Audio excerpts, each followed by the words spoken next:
Blog ନେଇ ଆସିଛି first blog. ଆଜିର ବ୍ଲଗ ରୋଷେଇ କରିବା ବ୍ଲଗ। ଚାଲ ଯିବା ବ୍ଲଗ ଦେଖିବା। ଚାଲ ଆମେ ରୋଷେଇ କରିବା। ଭାତ ତ ହେଇଯାଇଛି, ଖାଲି ହବ ତରକାରୀ ହବ। ତରକାରୀ ବ୍ଲଗ ଆଣି ଡେଲି ଆଣି ଭାଇ ଭିଡ଼ିଓ ଲାଇକ୍ କର ସବସ୍କ୍ରାଇବ୍ ଡେଲି ଆଣି। ଚାଲ ଦେଖିବା ବ୍ଲଗ। ଦେଖିବା ତ ପିଆଜ, ଦେଖିବା ତ ପିଆଜ କଟା ହବ। ଚାଲ ପିଆଜ କାଟିବା। ଦେଖିବା ଯେ ପୋଟଳ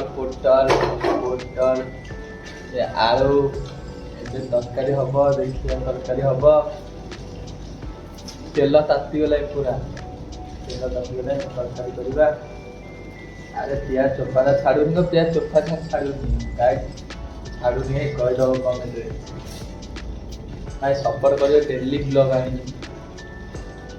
ଗୋଟାଏ ଛାଡ଼ିଗଲା ଚୋପା, ଆଉ ଗୋଟାଏ ଛଡ଼େଇବା। ଛାଡ଼ିଗଲେ ତରକାରୀ କଥା ବେଳାଳି ଖାଇବା। ଭାତ ତ ରୋଷେଇ ହେଇଯାଇଛି, ତରକାରୀଟା ହବ। ତରକାରୀ ହେଇସାରିଲା ପରେ ଭାଇ ଖାଇବା, ଶୋଇବା। ପୁଣି 4ଟାରେ ଉଠି ପୁଣି ବ୍ଲଗ କରିବା। କ'ଣ କରିବା, ରାତିରେ ଡ୍ୟୁଟି ଅଛି। ଦେଖିବାରେ ଆଖି ଦେଖିବାରେ କେତେ ହେଇଛି, କ'ଣ କରିବା। ଆଉ ଟିକେ ବି ସରିଗଲା, କାଟିଦବା। କଟା ବି ସଇଲା, ଦେଖିବା ତ କଟା ବି ସଇଲା ଦେଖିବା କଟା ସଇଲା। ପିଆଜ ତେଲରେ ପକେଇବା।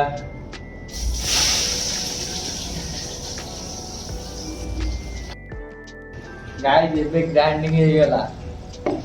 ଚାଲ କରିଦବା। ଟୋକା ଆସିବା ଟାଇମ୍ ହେଇଗଲାଣି, ଜଲ୍ଦି କରିଦବା।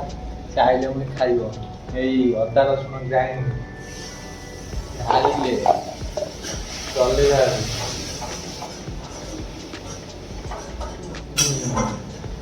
ଯିଏ କରେ କମେଣ୍ଟ କର।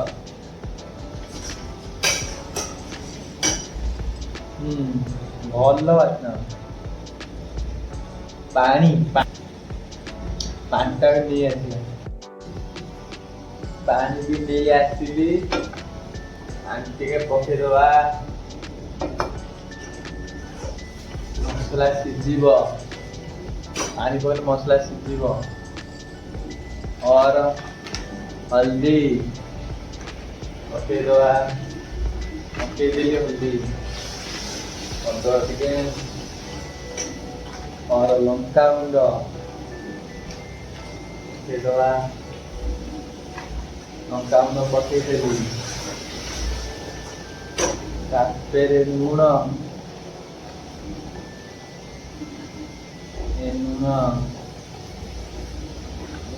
पकेदेली। पानी देदेवा टिके, पानी देदेली। और मसला माने